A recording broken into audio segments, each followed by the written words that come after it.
Yeah. So I mean, so many cool things he can talk about. I mean, just the passion that some of these people have for the water is just, you know who we really need. Although he's not really one to talk about himself, and I've already referenced to him once. Is Robert Jacobus from Topwater Grill.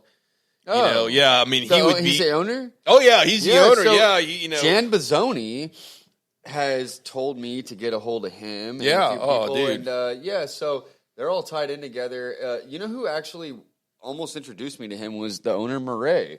Okay, well, that's what I just told you. Yeah, they know each other well. Yeah, very well. And he actually wanted me to get with the owner of Topwater. And so, that's really cool that you know actually, No, I mean, I actually did his first business cards for Topwater back in, that was probably about 2000. That was before I started the scene, so 2000. And if you guys aren't familiar with Topwater Grill, this is an awesome restaurant that's grown over the years, expanded, really, I mean, just...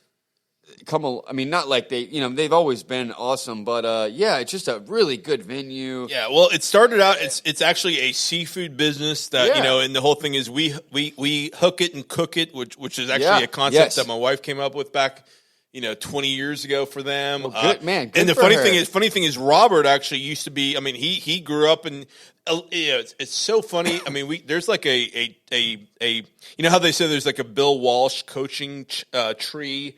There's like a the Flying Dutchman tree of restaurant owners and restaurant proprietors. Robert used to work at the Flying Dutchman when he was young. Dimitri that owns Bacchus, Scallywags, and about to open the Kip Rose. Done well for himself, and is involved with the Voodoo. I mean, he was an underage. Barback and and busboy at the Flying Dutchman, and then became a waiter, and the rest is history. Wow, the brothers from Tommy's. I mean, it's just. There's so many people that come from, and I could even go. I just thought of a couple more, but anyway, there's in the whole the Kemah Boardwalk. I mean, has a history of people that have gone off. I mean, even Barry that owns.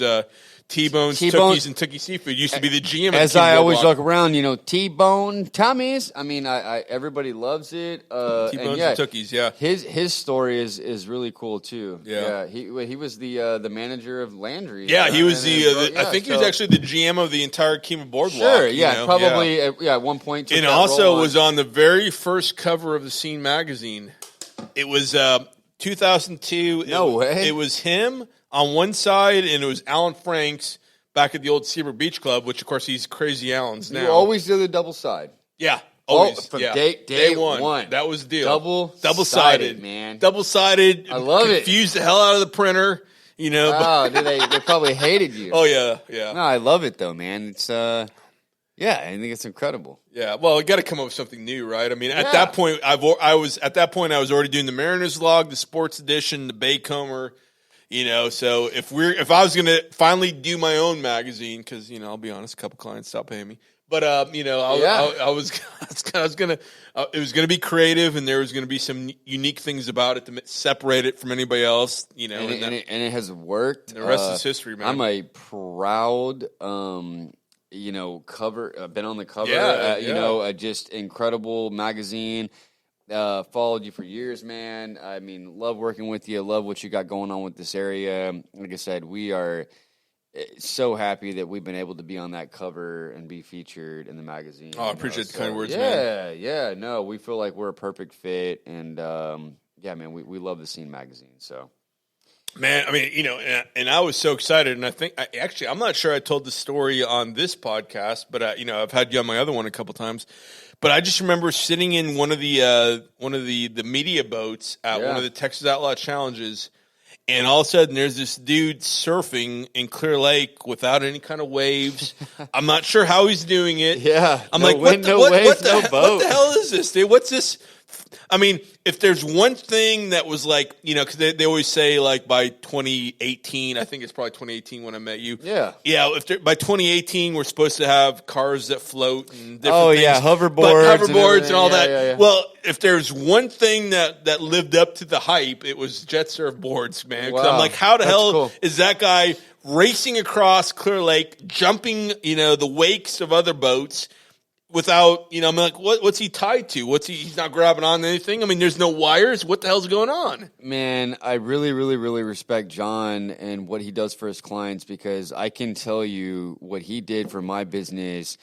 He really dove into JETSURF, and he wrote a hell of an article. He took some amazing pictures right there in the Kima Boardwalk. We had some really cool live shots. Yeah, we did some photo shoots and everything. We did some photo shoots, man. He got some awesome footage, and I'm telling you, John will really dig deep into your business, and he will literally find out, what you got going on and how to sell your product and get your information and what you're doing out there. I mean, he literally knew more about JETSURF than me almost, So it's incredible. Like I said, he'll do an amazing cover for you, and that's what the scene does. I appreciate that, man. They help Thank promote businesses in the area, and we couldn't have been more happy with what we've done with the scene and partnering up with him. And John, he just does great work. Man, I appreciate the kind words. I mean, at the scene, we feel like we're like the biggest cheerleader for this area. Obviously, you are. Obviously, Jordan and I right now are cheerleaders for the whole Watersports thing in the Waterfront Capital Texas, which is actually another concept that came up with Weekends in the Water, Waterfront Capital Texas, Home and Human Space Flight. Man. Those are all true. All concepts I came up with back in the day. But yeah, man, the scene, I just try to figure out the business. I mean, and try to figure out what your weakness is. I mean, maybe you're killing it 8 nights, not 8 nights a week, I almost said 8 nights a week, but, you're killing it 4 nights a week, but there's some, of course, now everything's upside down, but, and I'll take a second right now to talk about what we've been doing in the short term. So, obviously, we're a magazine that's about getting out of the house and being a part of the community. It's about dining out. It's about community events. It's about nightlife, live family music. Fun, entertainment, all of it. Yeah. It's all the things that the coronavirus is kryptonite for, right? So we actually, had to pivot. We're like, what do we do during the short term? We're not going to put out an issue because, all our clients are closed and nobody's out there. So we've been focusing on how can we help our clients. We've been doing a lot of work everything we've done since this hit, it's been for free. We haven't charged anybody for anything. We haven't even, I'll be honest, we haven't even invoiced clients for stuff back in February, for the clients that still had some open invoices, whatever. But yeah, we've been focusing on pivoting, figuring out how to strengthen what we do. Our website is now a scenario where everybody in the community can log in, create a profile. They can add events. Our clients, we created accounts for all our clients, created directories for all, directory accounts for all our clients, actually enhanced directories that cost money for everybody else, but they're free for our clients. That's very cool. They can add events, all that. So, and then we also, one of the things I've been working on for a while, but I haven't had the time to really 100% focus on it, was a scene mobile app. So we created. I'm super excited about this, guys. I'm so excited about this. Yeah, this is really neat. Apps are the thing now. Mobile people are on their phones, and the way that you can connect and interact with these apps, it's just incredible. So I'm really excited to see, kind of that transition. No, the cool thing, so the Scene mobile app, it's got all the, you can flip through our print edition, but also it's got our Scene, we launched the Scene radio station, which I'll take a second to talk about that. Yeah. Scene radio. So the vision for Scene radio, and I already have agreements with a lot of local artists, is to promote the local live music and artists. Yeah. Now, in order to get this going and to incorporate it into the app, I needed content. And so I went ahead and got the rights through the 3 big agencies. So I've got, matter of fact, I'll pull up right now. I'm kind of curious who's playing right now. So, I went ahead to, I've got the rights to basically all the modern music. And real quick while I scroll through here, I'm going to try to figure out who's playing. Anyway, so right now Filter's playing. Hey man, nice shot. So the cool thing about that is, I'm focusing on bands that have actually played here in the local community.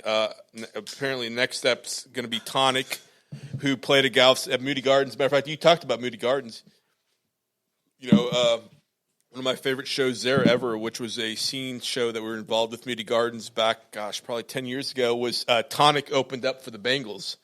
Right there, but so anyway. And just not to interrupt, but is that part of the Bands on the Sand deal? Was that something? Okay, so that's something that we're going to talk more about in the show in the future. Is this Moody Gardens off its bayou? I mentioned earlier, right. Bands on the Sand, incredible thing, but incredible backdrop. That's a whole other story. It was an awesome show.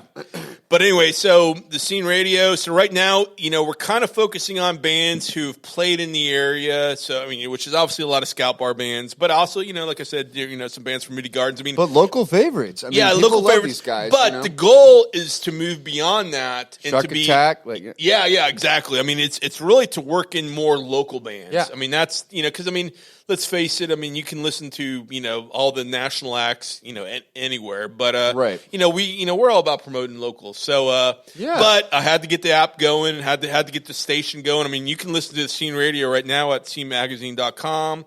And once the app, it's actually incorporated in the app, but so that's the vision for Scene Radio. There's also there's Scene Steals, which is special offers from Scene clients to get discounts on. Yeah. I mean, okay. That's very cool. Okay, actually, I should pull up the app. Tell us about this a little bit. I'm doing this from memory again. Hold on.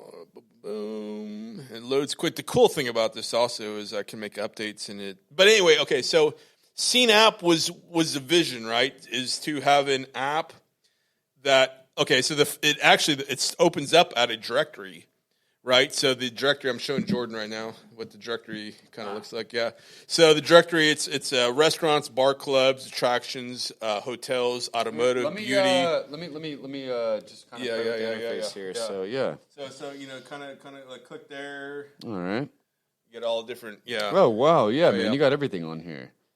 Yeah, and this makes it really easy. Got all the scene streaming content. Right. You got the phone numbers, everything. Yeah, this is really cool. Yeah. So, but the funny thing is, I got deep into building the app, and I'm like, man, I can build app for clients. Yeah, Seeing clients, right? So it's something you've been kind of wanting to integrate into your promotion thing for a while. And I'll be honest, man. I mean, I wasn't sure, with this whole COVID scenario. I mean, when this whole thing started, I mean, how long is this going to last? I mean, nobody knew. I mean, we didn't know. Honestly, this was the end, but nobody really knew. There was no end of there was no light at the end of the tunnel, really. Yeah, we all just hoped that we'd figure it out. So the focus was, how can I help clients? And the one thing is, obviously at some point it became all about to go and delivery, right? Sure. I mean, that was the one thing my clients could do.